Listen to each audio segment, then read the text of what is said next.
Muito boa noite, começamos mais um Tempo de Esperança, dando sequência à nossa temporada dos Ensinos de Jesus. No programa de hoje você vai conhecer os desafios dos atletas paralímpicos. No Saúde com Esperança vamos falar sobre raquitismo. E no quadro A Bíblia Fala, o pastor Arilton de Oliveira nos mostrará o que Jesus ensinou a respeito da lei. Fique aí, porque o Tempo de Esperança está só começando.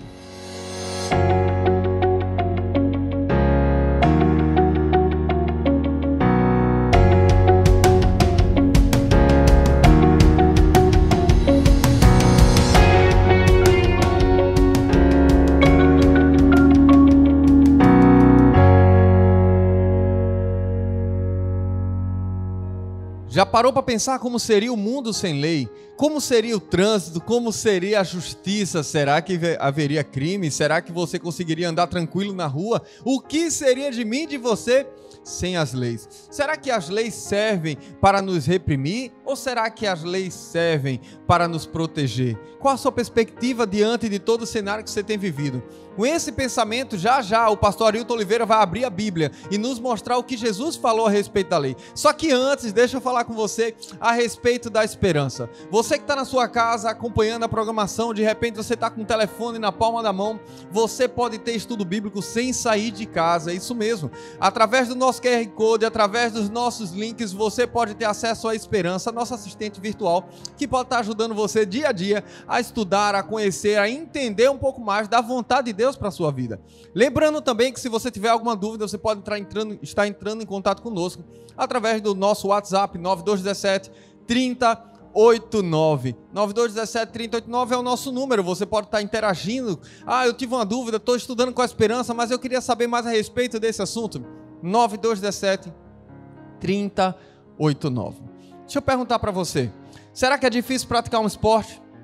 Você tem dificuldade, você que está aí se sentindo sadio, que tem as pernas, os braços, que enxerga, que ouve, será que você consegue praticar um esporte? Será que você tem essa atividade esportiva? Porque você sabe muito bem que existem grandes atletas paralímpicos, pessoas que conseguiram superar os seus limites e marcaram a história. É sobre eles que nós vamos falar agora no nosso Revista Novo Tempo, os desafios dos atletas paralímpicos.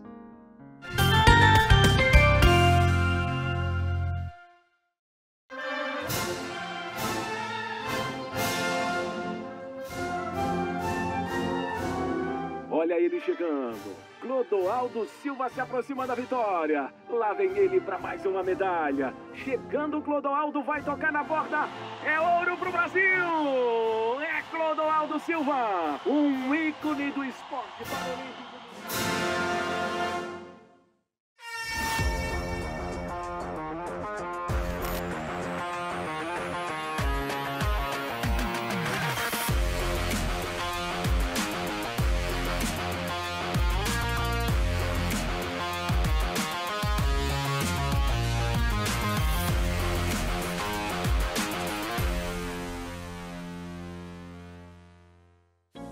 O esporte paralímpico, quando surgiu, tinha o objetivo de ajudar na reabilitação de soldados que foram muito feridos na guerra. Ele surgiu em 1944, na Inglaterra. O Brasil conquistou sua primeira medalha em 1976, em Toronto, no Canadá. Um começo tímido e com pouco reconhecimento. Só que essa realidade seria transformada um pouco mais tarde. E um dos maiores responsáveis por isso foi um nordestino cheio de alegria e muita disposição. E ele soube aproveitar bem as oportunidades. E elas começaram justamente aqui, numa piscina. Com apenas 16 anos, Clodoaldo Silva entrou para a natação paralímpica. O motivo era tratar uma paralisia cerebral adquirida no parto. Dentro da água, ele não apenas cuidou da saúde, foi além e chegou a importantes recordes mundiais. Só que por trás de tudo isso, teve uma treinadora motivacional que fez toda a diferença. Uma das grandes motivadoras que eu tive foi Dona Maria das Neves, a minha mãe, né? Nunca me tratou como uma pessoa com deficiência. Ela me dava um exemplo muito grande. E qual foi esse exemplo? É que eu não tinha que usar a minha deficiência para tirar vantagens. Eu tinha que conseguir o que eu gostaria pela minha capacidade, pelas minhas potencialidades. Em 1999, Clodoaldo já era um atleta. Após vários campeonatos e medalhas, chegou a tão sonhada convocação para a seleção brasileira. Soldado Silva from Brazil. Era hora de buscar patrocínio para ir em busca de outras conquistas maiores. Veio então o primeiro choque de realidade. 36, 67. Falava para eles que ia usar a camisa deles e usar a marca, e muitos chegavam e falavam, não preciso usar, que eu vou te ajudar apenas de coração. E o que eu percebia em tudo isso é que a pessoa queria ajudar, mas não queria associar a sua imagem a uma pessoa com deficiência, porque achava que seria depreciativo para a sua marca. Mesmo com poucos patrocinadores, Clodoaldo e outros atletas foram às competições. A vontade de vencer e tornar o esporte paralímpico mais valorizado no Brasil era o que motivava eles a prosseguirem. E aí começou a ter apoio. E um desses principais apoios foi a Lei Agnello Piva, lá em 2001, quando foi sancionada. A Lei Agnello Piva é responsável por garantir recursos ao esporte no Brasil. Cerca de 2% do valor bruto arrecadado pelas loterias federais são repassados para o Comitê Olímpico e Paralímpico Brasileiro. Assim, os atletas e toda a estrutura do esporte conseguem se manter e realizar melhorias contínuas no incentivo ao desporto nacional. E era justamente isso que a categoria precisava para mostrar sua força. Agora, com mais recursos, os atletas podiam competir em outros locais e promover a natação paralímpica brasileira em todo o mundo. A partir daí, surge então uma nova geração de competidores. Em Atenas 2004, eu costumo dizer que existe o antes e o depois. O Brasil ganhou 14 medalhas de ouro. Só eu consegui 6 medalhas de ouro e 1 de prata, e quando voltamos ao Brasil, nós éramos reconhecidos em todos os lugares. E aí vieram outras tantas Paralimpíadas, e com toda essa visibilidade, o mais legal é que surgiram novos atletas, surgiram novos campeões. Na natação, Daniel Dias, André Brasil, Edênia Garcia, em outras modalidades também. Embora o caminho para o maior reconhecimento seja longo, personalidades como Clodoaldo e tantos outros atletas têm feito do esporte um lugar mais justo e inclusivo. Enquanto isso, alguns ajustes vão sendo feitos para elevar ainda mais o nível deles. É claro que o esporte paralímpico no Brasil e no mundo ainda é muito novo. A questão de ciência, a questão tecnológica sobre a classificação também é muito novo. Então, ainda há uma desigualdade, mas eu acredito que mais na frente, com a ciência, com a tecnologia, isso possa ficar mais justo para que todo mundo possa competir em pé de igualdade. O esporte paralímpico possibilitou medalhas e muitos títulos a esse atleta. Agora, ele vai usar tudo isso para ajudar pessoas a vencerem obstáculos, assim como ele venceu. E a ideia é ter feito história dentro do esporte e agora fazer história fora do esporte, agregando muita acessibilidade e inclusão para pessoas com deficiência. Clodoaldo Silva se aposentou em 2016 e agora, em 2021, teremos Paralimpíadas em Tóquio com Daniel Dias e outros atletas de peso. O Brasil vai torcer e vibrar não somente pela natação adaptada, mas também pelos 232 atletas paralímpicos representantes dessa nação que usam o esporte como um incentivo para a vida.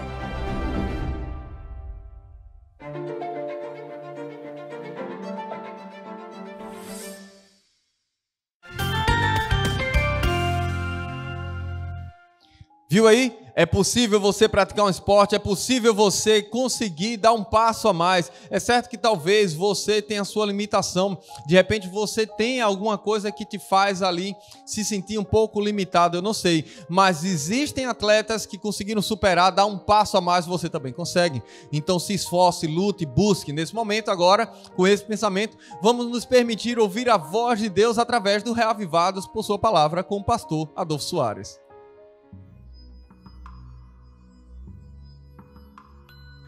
O apóstolo Paulo sabia que em algum momento sua ousadia na pregação lhe custaria a liberdade.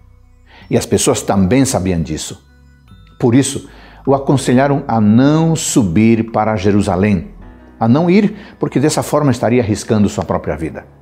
Mas o apóstolo Paulo não fez cara de tristeza e nem adotou o discurso de vítima.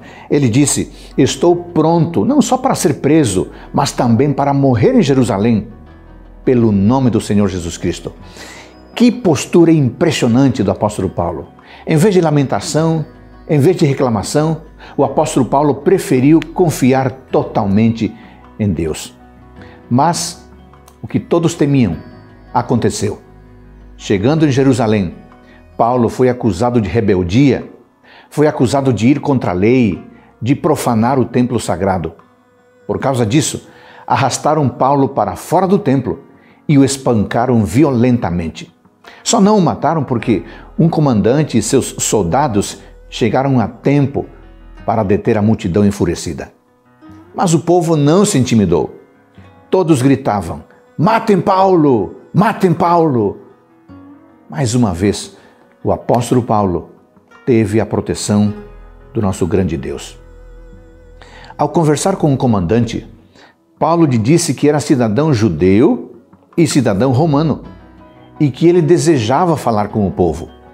O comandante concordou com o pedido de Paulo e então o apóstolo se dirigiu ao povo, falando palavras muito impressionantes. Amanhã veremos qual foi o discurso do apóstolo Paulo. Amigos, o que aprendemos com a leitura de hoje? Sabe, é difícil entender os caminhos de Deus. Paulo era um fiel mensageiro, um fiel pregador, um pastor fiel, mas foi cruelmente acusado e perseguido. Entretanto, mesmo em meio aos desafios da vida, Deus estava cuidando de seu filho, impedindo tragédias maiores. Este é o nosso Deus, que cuida de nós em todo momento.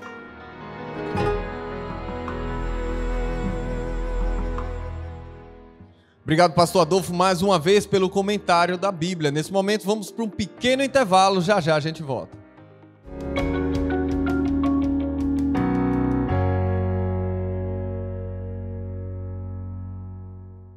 Por isso não tema, pois estou com você. Não tenha medo, pois sou o seu Deus. Eu o fortalecerei e o ajudarei. Eu o segurarei com a minha mão direita vitoriosa. Nossa maior ameaça é invisível. Um vírus de coroa que condenou reis, rainhas e toda a humanidade ao isolamento. Algo tão simples, mas que em sua marcha imparável deixa para trás um rastro de morte. De repente, nossas mãos se tornaram vilãs, carregando o inimigo para dentro de nós. Elevo meus olhos para além da minha janela. De onde pode vir meu socorro? Nosso maior socorro é invisível. Um rei que usou uma coroa de espinhos e cujas mãos ensanguentadas trouxeram a cura. Fumar, ter diabetes e ser obeso pode encolher o seu cérebro. Como se já não existisse razões suficientes para evitar fumar, manter o peso e os níveis de açúcar no sangue controlados, um estudo da Universidade da Califórnia descobriu que os fatores de risco na meia-idade estavam ligados a mudanças vasculares potencialmente perigosos no cérebro, levando a uma diminuição rápida do globo do cérebro e o declínio das funções até uma década mais tarde. Isso é fato, mas há esperança. Esse estudo acrescenta as evidências que viver bem preserva as capacidades mentais e que há coisas que podemos fazer na meia-idade que têm efeito nos 10, 20, 30 anos seguintes no melhoramento da saúde cognitiva. Por isso, não espere. Caminhe, beba mais água e melhore sua alimentação. Dá para ser inventado algo melhor do que ser feliz. Brincar, pular, abraçar. O melhor da vida é saber fazer com que pequenos detalhes jamais sejam esquecidos. Deixar o que não é tão importante para depois. O que é urgente pode esperar mais um pouco. O que é prioridade, não. Viver mais offline. Sentir a presença de quem faz toda a diferença. Envelhecer ao lado de quem se ama. Encontrar nos menores braços os melhores abraços. O melhor da vida é ter carinho pela vida. Escolher sempre o mais saudável para viver cada segundo de tudo que realmente importa. A Superbom sabe que para aproveitar a vida, ter saúde é essencial. Assim, cada detalhe será inesquecível. e cada dia belas histórias serão vividas. Super bom. Saúde para viver o melhor da vida.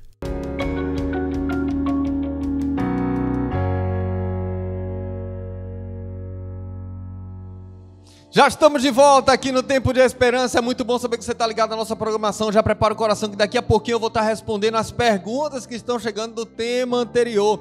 No último programa nós falamos sobre a ressurreição. E muitas pessoas ficaram mandando como é que vai ser, e agora, e a Bíblia fala assim, e como é que eu vejo, mas me ensinaram assim, várias perguntas chegando. E à medida que essas perguntas estão chegando, o coração da gente fica palpitando de alegria por saber que você está estudando a Bíblia, por saber que você está acompanhando a programação, por entender que você de fato está buscando a Deus. E com esse pensamento nós vamos avançando. Se você ainda tem alguma dúvida, é só mandar uma mensagem para o 9217-3089. 9217-3089 é o nosso número. Você manda aqui, pastor, eu tô com dúvida nisso aqui, ó. O pastor Arilton mostrou que Jesus ensinou assim, mas eu aprendi dessa forma. E a gente vai ver na Bíblia mais uma vez. Se você perdeu o programa, não tem problema, é só acessar Adventistas Oeste PA. Todos os nossos programas estão ali e você consegue acompanhar a programação sem sair de casa, sem se preocupar tanto com o horário. Tá bom? Mas deixe seu comentário. E quando você estiver respondendo alguma coisa ali durante a programação, algumas pessoas escrevem nos comentários ali. Escreva no comentário. Mas se você quiser uma assistência, quiser um acompanhamento, uma visita de um agente de esperança, manda mensagem diretamente para a gente, para o 9217-3089. Nós vamos ver agora um pouquinho sobre o Clube de Aventureiros. Você conhece o Clube de Aventureiros? Já pensou em colocar o seu filho, sua filha, alguma criança que você conhece nesse ministério? Preste atenção e aprenda mais sobre o Clube de Aventureiros.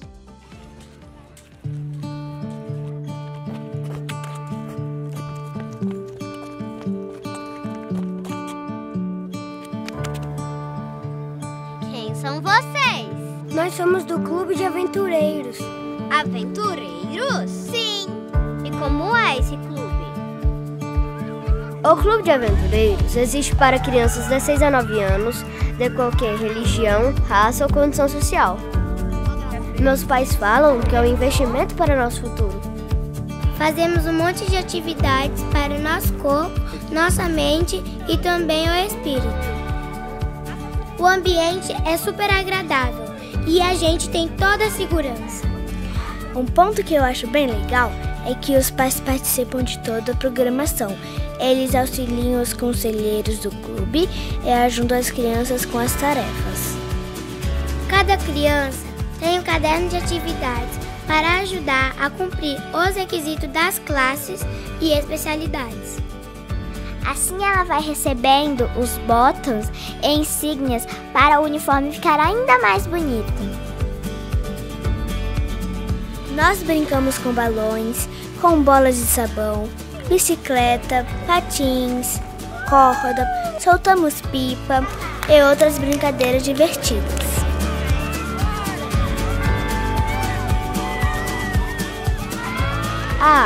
Aprendemos sobre os alimentos e a variedade das frutas.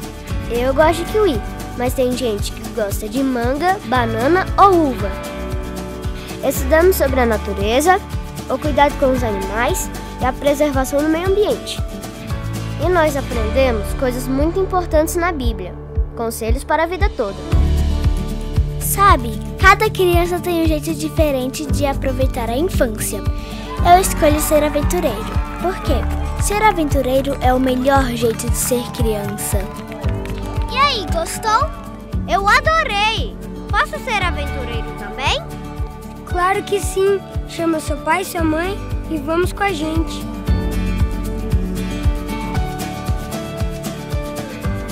Clube de Aventureiros, o melhor jeito de ser criança.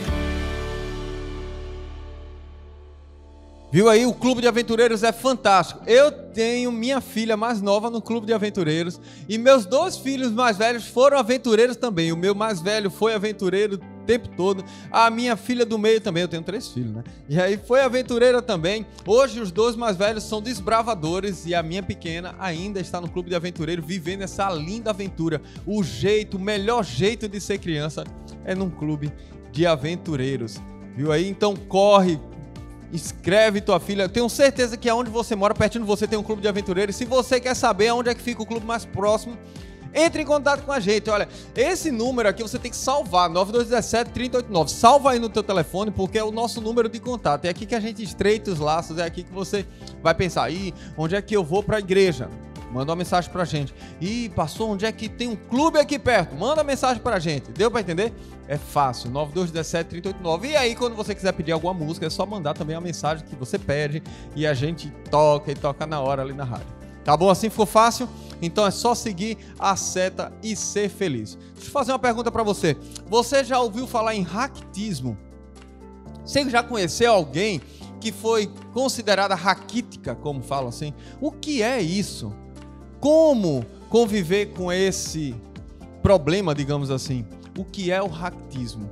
Você vai conhecer agora no Saúde com Esperança.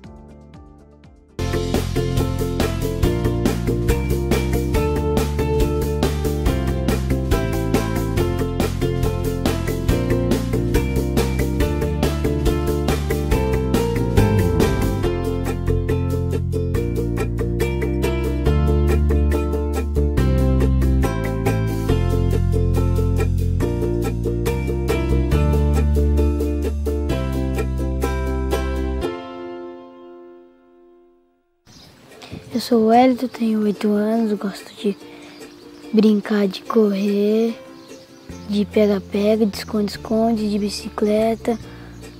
Gosto de brincar no campo com meus amigos. Eu gosto de brincar um pouco na areia. Areia macia, a gente faz um monte de coisa com ela. É, brincar fora de casa. Além de garantir a diversão da criançada, essa prática também pode garantir mais saúde e prevenir doenças como o raquitismo. Raquitismo é uma doença que ocorre em ossos que estão em crescimento. Então, principalmente em criança até os 2 anos de idade. E ocorre por falta da mineralização do osso, ou seja, o cálcio ele não consegue ir para o osso adequadamente. Então, o osso ele fica fraquinho, digamos assim, né? Os sinais do raquitismo podem ser vistos em ossos com crescimento desordenado ou em ossos que se quebram com mais facilidade. Uma criança raquítica, ela pode ter vários sinais, né? Um deles é quando as juntas começam a largar, aqui a junção entre a costela e esse ossinho que a gente tem no meio externo começa a formar vários botõezinhos, os ossos começam a crescer, né? E tem mais risco de fratura.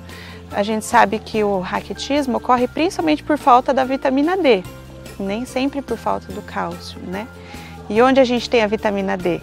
A gente tem dos alimentos, sim, dos vegetais, seja dos alimentos de origem animal, mas principalmente a gente consegue a vitamina D pelo sol.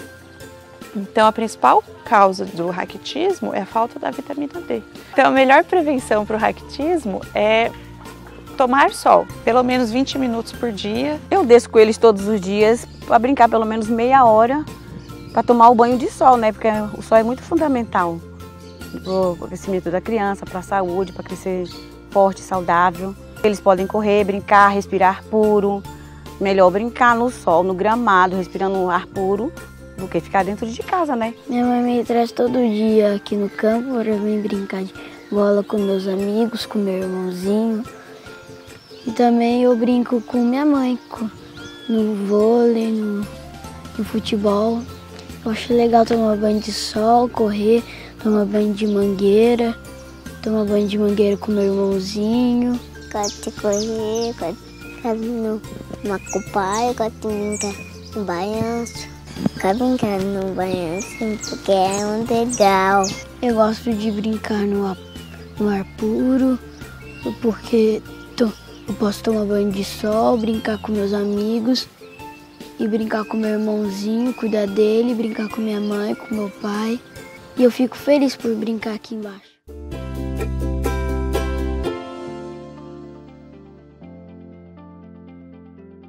Viu aí, então, esse quadro Saúde com Esperança, ele serve para nos advertir, para nos fazer entender um pouquinho daquilo que nós estamos vivendo, abrir os nossos olhos e buscarmos viver uma vida com saúde e também com esperança. Deixa eu mandar um abraço aqui para todos que estão ligados em nossa programação. Algumas mensagens chegam aqui, né? E à medida que as mensagens vão chegando, nós vamos ficando felizes por saber que, de fato, as pessoas aqui estão interagindo, estão participando, fazem parte dessa família. E à medida que o programa vai avançando, à medida que os quadros, as séries vão chegando, você vai se acostumando com essa linha aqui de trabalho e você vai se fazendo presente cada vez mais, tá bom? Eu queria agradecer a você que escreve seus comentários aqui no YouTube, você que escreve o comentário no Facebook, você que fica ligando, mandando mensagem pelo WhatsApp, é você que fica aí pela TV acompanhando, que tem paciência, né? Todas as noites aqui acompanhando a gente, tendo paciência com esse pobre servo. É muito bom saber que você está ligado na programação. Agradecer também a tua companhia na rádio, no Tempo de Esperança na rádio. De segunda a sábado, de 1 às 2 da tarde, estamos juntos ali. Inclusive, muitas pessoas acompanham a programação à distância, não estão aqui no oeste do Pará e acompanham através da web, acompanham através do nosso aplicativo também. Mas vamos responder as perguntas que chegaram. Afinal, o último tema, o pastor Arilton Oliveira falou sobre ressurreição, o que Jesus ensinou a respeito da ressurreição.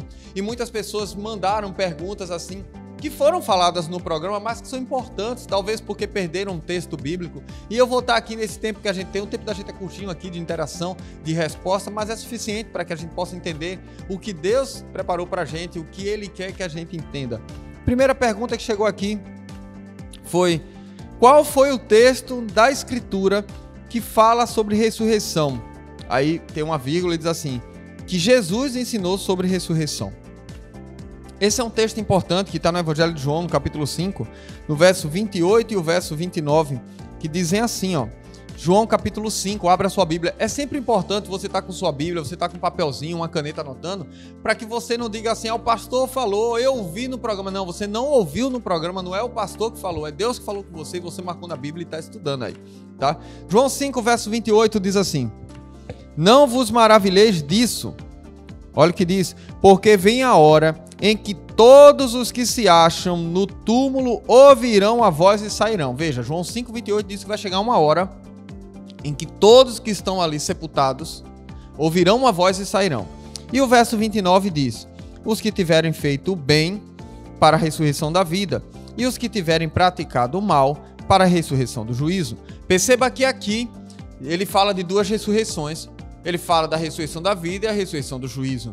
E eu achei interessante porque essa citação aqui, ela se encaixa muito bem com a próxima pergunta. Se haverão duas ressurreições, quando acontecerá a primeira? Eu entendo que a pessoa que quer saber quando vai acontecer a primeira, porque ela se encontra no meio ali dos que estão buscando a Cristo, porque a primeira ressurreição é para a vida, né? Ninguém quer saber da segunda ressurreição, que é a do juízo. Todo mundo só quer a primeira, né? A ressurreição da vida. Então, a Bíblia fala pra gente, 1 Tessalonicenses capítulo 4, 1 Tessalonicenses capítulo 4, verso 16, diz assim, ó. Deixa eu achar aqui, verso 16. Você já achou na sua Bíblia aí? É importante você achar na sua Bíblia, marcar e estar acompanhando, tá? 1 Tessalonicenses 4, 16 diz assim, porquanto o Senhor mesmo, dada a palavra de ordem, ouvida a voz do arcanjo e ressoada a trombeta de Deus, descerá dos céus e os mortos em Cristo ressuscitarão primeiro. Ou seja, Jesus voltou. Os mortos em Cristo ressuscitam. Deu para entender? E a próxima pergunta diz assim, se aqui já cita um pouquinho, a gente tentou criar uma ordem cronológica para que você entenda e vá seguindo o passo a passo. A próxima pergunta diz, o que vai acontecer então com os justos que estiverem vivos? Porque os mortos de Cristo ressuscitarão primeiro. E o que vai acontecer com os que estão aqui, que estão vivos? Jesus voltou, e agora? Como é que vai ser? Você lembra do estudo? Quero ver se você lembra a mim. Como é que vai ser? Vai, Jesus voltou, e agora? O que é que acontece? Pois é, o verso 17 responde, desse mesmo texto, 1 Tessalonicenses capítulo 4, agora o verso 17. Diz assim, ó, depois nós, os vivos, os que ficamos, seremos arrebatados juntamente com eles entre nuvens para o encontro do Senhor nos ares, e assim estaremos para sempre com o Senhor. E aqui vem uma pergunta que é interessante, viu? Essa pergunta é interessante, porque a Maria Eduarda, ela pergunta assim, ó, quando Jesus voltar, nós iremos com ele, com as nossas deformidades, nossos defeitos, e seremos mudados no céu, ou algo acontecerá antes? Olha que pergunta interessante. Será que Jesus voltou, Aí eu tô aqui, por exemplo, com um problema na perna, eu vou assim com o meu problema na perna, o que é que acontece? Será que transforma aqui, transforma lá, não transforma? Como é que vai ser? O que é que você acha?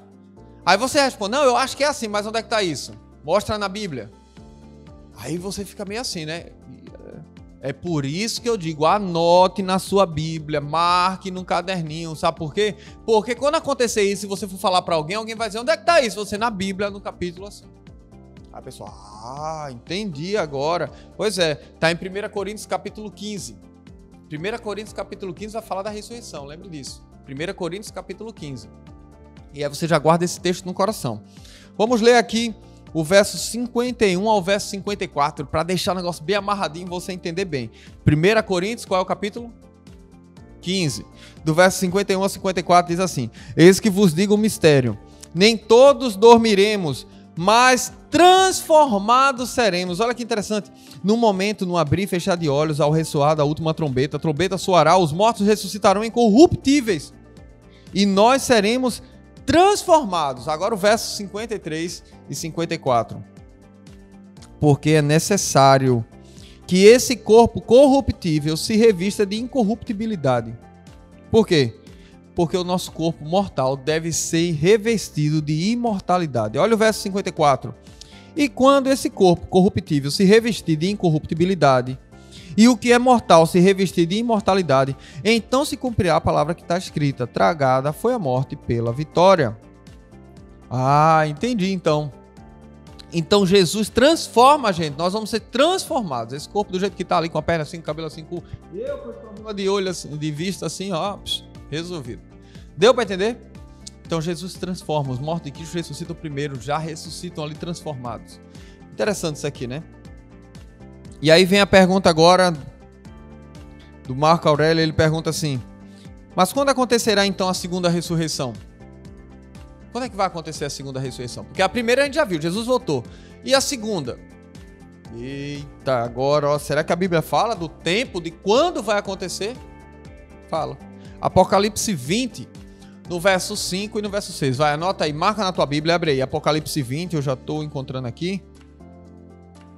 Apocalipse 20, o verso 5 e o verso 6. Olha o que diz: os restantes dos mortos não reviveram até que se completasse os 1000 anos. E esta é a primeira ressurreição. Bem-aventurado e santo é aquele que tem parte na primeira ressurreição. Sobre eles a segunda morte não tem autoridade. Pelo contrário, serão sacerdotes de Deus e reinarão com Cristo. Por quanto tempo que está na sua Bíblia? 1000 anos, ou seja, primeira ressurreição, 1000 anos depois, segunda ressurreição. Então, eu conto a segunda ressurreição a partir da primeira. Jesus voltou, primeira ressurreição. 1000 anos depois, segunda ressurreição. Agora, o que vai acontecer com os ímpios que ressuscitarão? Você lembra que Jesus falou que existirão duas ressurreições? Lembra lá que a gente leu aqui? A primeira ressurreição para a vida e a segunda ressurreição para quê? Para quê? Você lembra? Para o juízo. Apocalipse 20, versos 7 e 10 responde o que vai acontecer com os ímpios que ressuscitarão.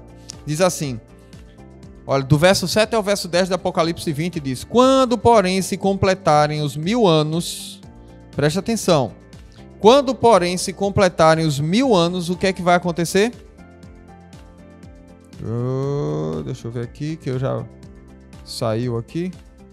Agora. Quando, porém, se completarem os 1000 anos, Satanás será solto de sua prisão e sairá a seduzir as nações que há nos 4 cantos da terra, Gog e Magog, a fim de reuni-las para a peleja.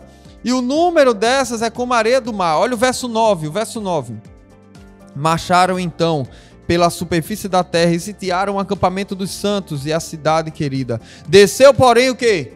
Fogo do céu e os consumiu. O diabo, o sedutor deles, foi lançado para dentro do lago de fogo e enxofre, onde já se encontram não só a besta, como também um falso profeta, e serão atormentados de dia e de noite pelos séculos dos séculos.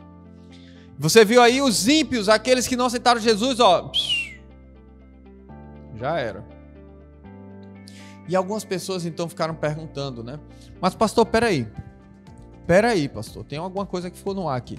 Se os santos, as pessoas que buscaram a Cristo, aqueles que guardam os mandamentos de Deus e têm um testemunho de Jesus, vão ser salvos, transformados, ressuscitarão primeiro, irão ter um encontro com o Senhor nos ares, passarão 1000 anos com Jesus. Então, passou esses 1000 anos, os mortos, ímpios, ressuscitarão para o juízo e vão morrer de vez.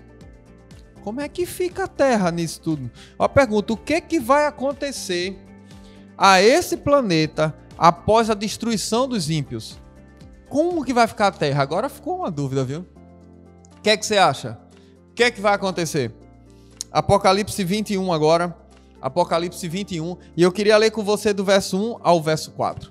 Diz assim: Vi novo céu e nova terra, pois o primeiro céu e a primeira terra passaram, e o mar já não existe. Vi também a cidade santa, a Nova Jerusalém, que descia do céu da parte de Deus, ataviada como noiva adornada para seu noivo. Então ouvi grande voz vinda do trono, dizendo: Eis o tabernáculo de Deus com os homens. Deus habitará com eles, e eles serão o povo de Deus, e Deus mesmo estará com eles, e lhes enxugará dos olhos toda lágrima, e a morte já não existirá. Já não haverá luto, nem pranto, nem dor, porque as primeiras coisas passaram. A promessa de Jesus, a grande esperança que temos, Jesus volta e nos regenera, restaura, ressuscita aqueles que mortos em Cristo estavam. E agora nos devolve um Éden, nos dá uma vida diferenciada. Essa é uma esperança que deve ser alimentada em nosso coração. Se você ainda tem dúvidas sobre o tema, manda uma mensagem para a gente, 9217-3089. E eu vou estar respondendo vocês, vou estar interagindo com você. Mas é importante que você hoje tome a decisão de ser parte daqueles que viverão com Cristo por 1000 anos, daqueles que de fato aceitaram Jesus como Salvador. O tema da gente hoje não fala sobre ressurreição, porque ressurreição foi o tema passado. Hoje falaremos sobre a lei. Mas é importante que antes de entrarmos nesse novo tema, você já deixe seu coração bem preparado, entendendo bastante o que Deus tem falado para você. Porque daqui a pouquinho o pastor Arilton vai abrir a Bíblia para falar o que Jesus ensinou a respeito da lei, dos mandamentos. Você está preparado? É humilde o suficiente? Está buscando em Deus discernimento para entender e aceitar a vontade dele? Já vá preparando seu coração, porque antes nós vamos louvar a Deus, porque é tempo de louvar.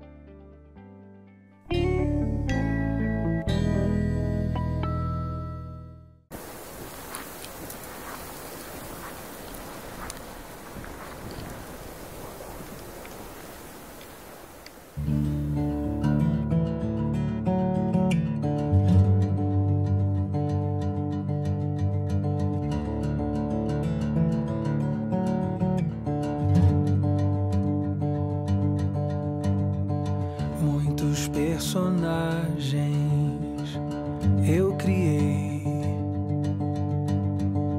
várias fantasias já usei, só pra ser aceito por todos. Me perdi de ti aos poucos.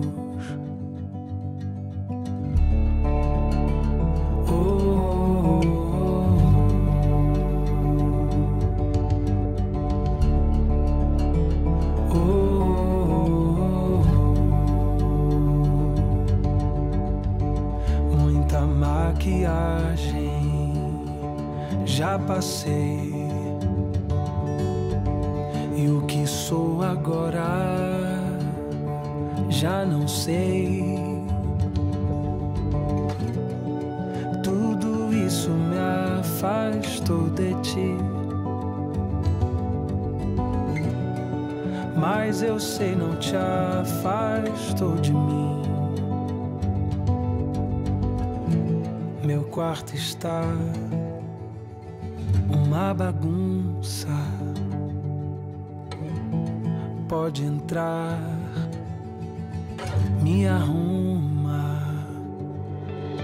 Vem agora, abra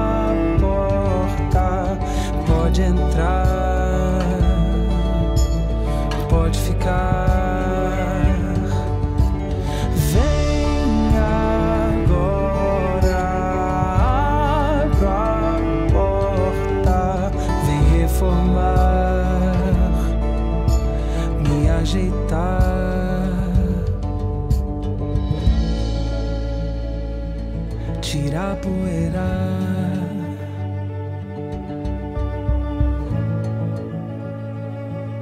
E as fantasias daqui.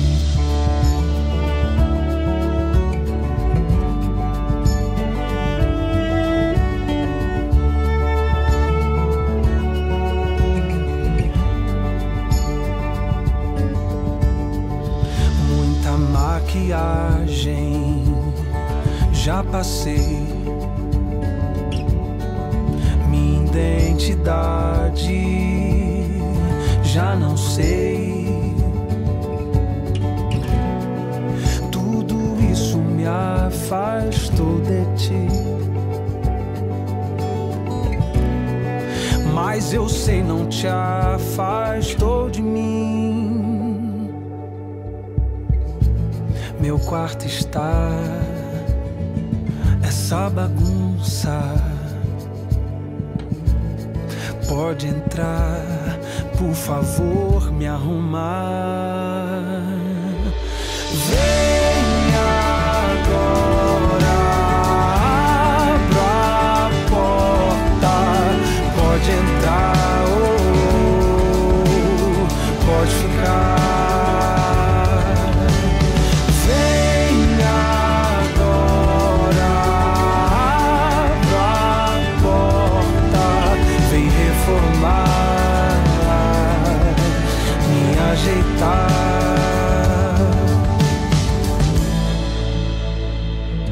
tirar a poeira. Pode entrar, vem me arrumar.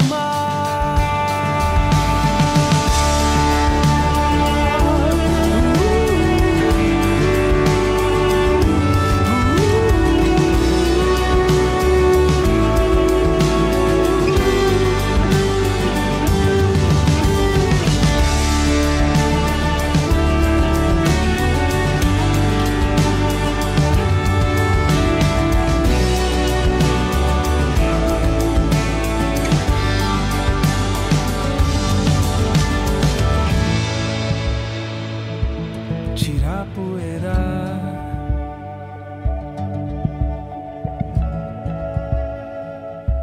E as fantasias de mim.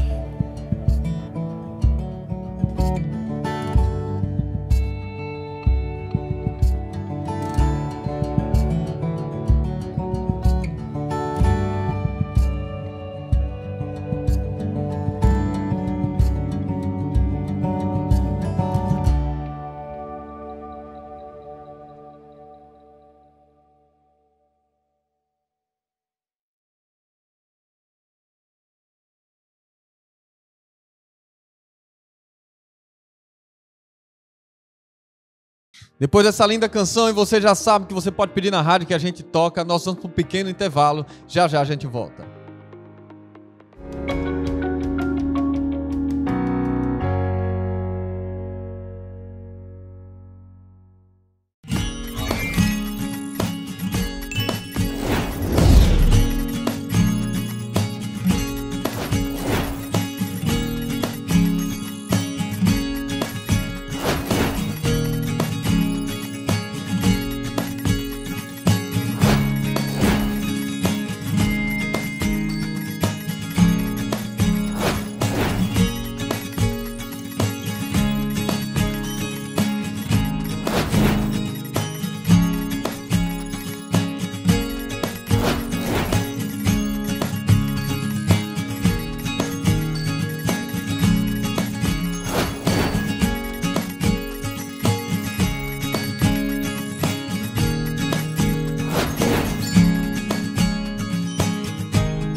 Enquanto alguns se refugiam em seus lares, outros se colocam na linha de frente na luta contra um inimigo que pode ser letal.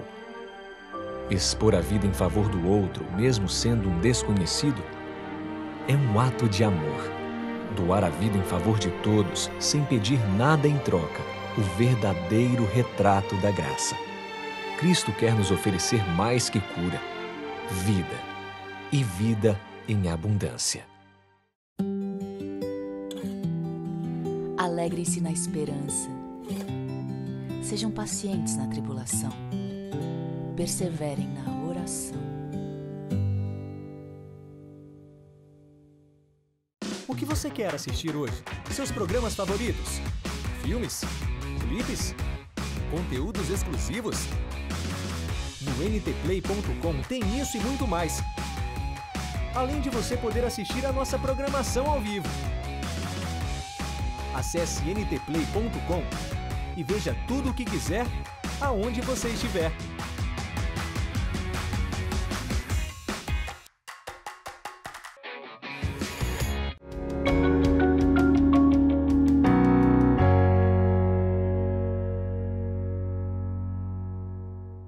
Já estamos de volta aqui, com certeza você já está com Bíblia, com papel aí na mão, porque agora você vai ver o que Deus quer falar para você, o que Jesus ensinou para mim e quer ensinar para você a respeito de sua lei, a respeito dos mandamentos. Agora é muito importante você lembrar que não é o pastor Arilton que está falando, é Deus que está falando com você. Então pegue sua Bíblia, marque na sua Bíblia, acompanhe todos os textos que estão sendo citados, você vai acompanhando na Bíblia, para que você possa dizer, o Senhor falou comigo e através da palavra de Deus eu aprendi mais uma coisa. Hoje o pastor Arilton vai nos mostrar o que Jesus ensinou a respeito da sua lei.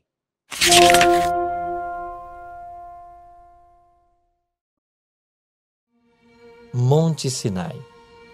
Situado no sul da península do Sinai, no Egito, é um pico de granito com altitude de 2.285 metros. Ali, Moisés recebeu as tábuas da lei, contendo os 10 mandamentos. No pico do monte, encontra-se a pequena capela da Santíssima Trindade, construída em 1934 sobre as ruínas de uma igreja do século XVI. Para se chegar ao topo, existe uma escadaria escavada na rocha com cerca de 4.000 degraus, chamada o Caminho de Moisés. Abaixo do Sinai, encontra-se a planície de Ar-Hara, onde possivelmente os israelitas acamparam enquanto Moisés subia a montanha. Monte Sinai. Este foi o local escolhido por Deus para entregar sua lei escrita ao homem.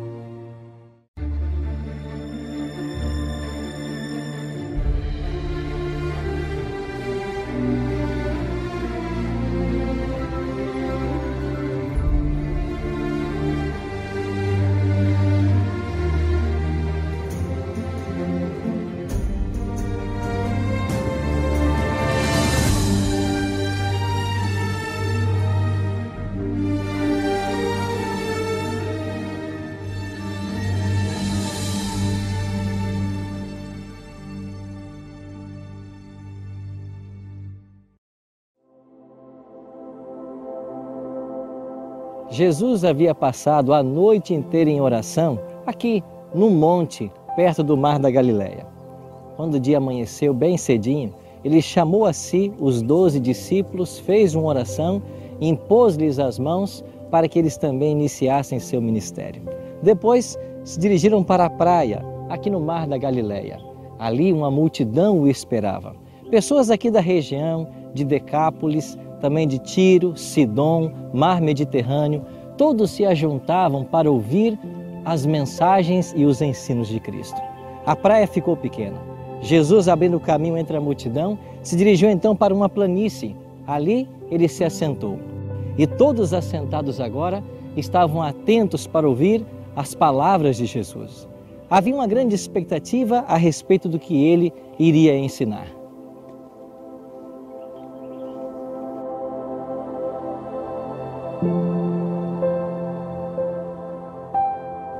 Havia uma falsa expectativa messiânica por parte da multidão. Os escribas e fariseus desejavam domínio sobre os odiados romanos. Os pobres camponeses, pescadores, esperavam ouvir a certeza de que as suas arruinadas cabanas, a escassez da comida, a vida de labutas logo chegasse ao seu fim e fossem trocados por mansões e dias de felicidade.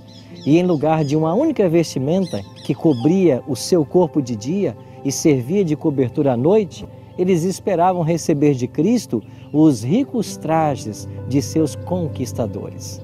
Todos achavam que Israel seria em breve honrado diante das nações, como escolhido do Senhor, e Jerusalém exaltada como a cabeça de um reino universal.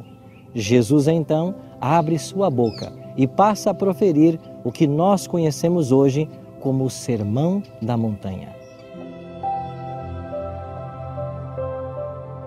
Bem-aventurados os humildes de espírito, porque deles é o reino dos céus. Bem-aventurados os que choram, porque serão consolados. Bem-aventurados os mansos, porque herdarão a terra. Bem-aventurados os que têm fome e sede de justiça, porque serão fartos. Bem-aventurados os misericordiosos, porque alcançarão misericórdia. Bem-aventurados os limpos de coração, porque verão a Deus. Bem-aventurados os pacificadores, porque serão chamados filhos de Deus. Bem-aventurados os perseguidos por causa da justiça, porque deles é o reino dos céus. Esse ensino de Jesus era um ensino estranho, totalmente contrário à sua expectativa e àquilo que os rabinos ensinavam. Eles não conseguiam parar de ouvir suas palavras.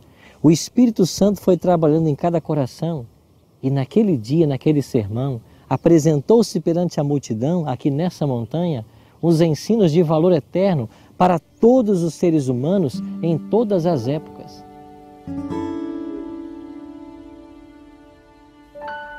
Aqui nesse local, Jesus tocou num assunto muito delicado para muitas religiões nos dias atuais. Muitos ensinam por aí que a lei de Deus foi mudada ou alterada. Mas aqui, Jesus ensinou algo diferente. Ele disse: não penseis que vim mudar a lei ou os profetas. Não vim abirrogar, mas vim cumprir. Porque em verdade vos digo, passará os céus e a terra, mas nenhum i ou um tio jamais passará da lei até que tudo se cumpra. E aquele que não ensinar isso será considerado pequeno no reino dos céus. Mas aquele que ensinar e praticar, esse será considerado grande no reino dos céus. Jesus não mudou sua lei. Se a lei de Deus pudesse ter sido mudada, Jesus não precisaria ter vindo a esse mundo morrer pela nossa transgressão. Mas exclusivamente porque a lei de Deus não pode ser mudada, é que Jesus veio pagar o preço da nossa desobediência. Por falar em lei de Deus, eu me lembro agora de um outro monte, onde o próprio Cristo, pré-encarnado, entregou as 2 tábuas da lei.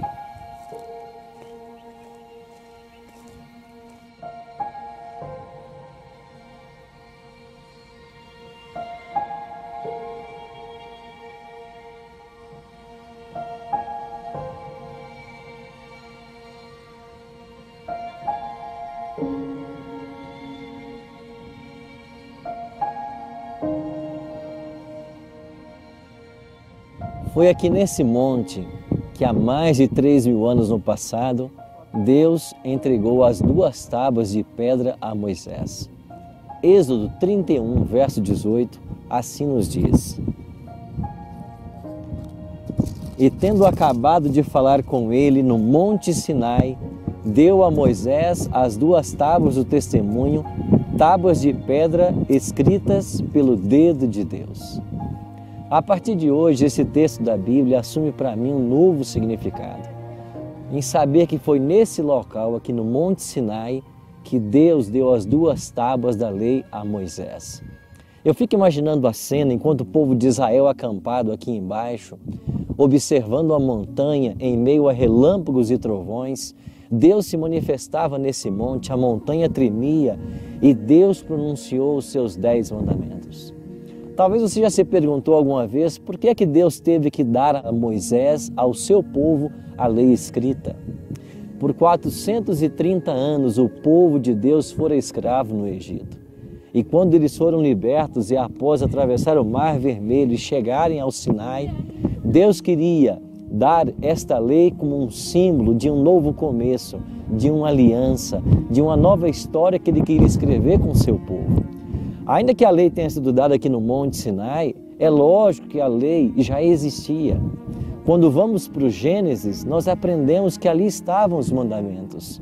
o primeiro e o segundo mandamento, que fala sobre não ter outros deuses diante do Deus verdadeiro, nem adorar imagens de escultura, é claramente visto na ordem de Jacó à sua família, de que eles não deveriam adorar a esses deuses e lançar fora os seus deuses de barro. Quando vamos para o quarto mandamento, que orienta a guardar o sábado, lá em Gênesis capítulo 2, versos 1 a 3, após haver criado o mundo em 6 dias, ele descansou no sétimo, aí já estava o sábado. Quando a Bíblia fala que o sexto mandamento é não matarás, lá em Gênesis você já tem a história de Caim matando Abel e caindo sob a desaprovação divina. É claro que a lei já existia, ela sempre existiu, ela é o fundamento do governo de Deus. Agora, uma coisa nós temos que entender: ninguém é salvo pela observância à lei de Deus. Isso seria salvação pelas obras. Nós não ensinamos isso. Nós somos salvos exclusivamente pela graça de Jesus. Paulo escreveu em Efésios 2, 8 e 9, porque pela graça sois salvos por meio da fé, isso não vem de vós, é um dom de Deus. E no verso 9 ele diz, não de obras para que ninguém se glorie. Nós não somos salvos pela lei, mas todo aquele que é salvo por Jesus Cristo, ele vai andar na obediência da lei. Nós somos salvos para obedecer. E Jesus, quando veio a essa terra, ele não falou que a lei seria abolida, ou muito menos que ele veio abolir. Em Mateus 5, 17 e 18 está claro que Jesus disse, eu não vim revogar a lei, eu vim cumprir. E esta mesma lei que foi dada por Deus aqui no Monte Sinai, ela foi repetida por Jesus Cristo no Monte das Bem-aventuranças.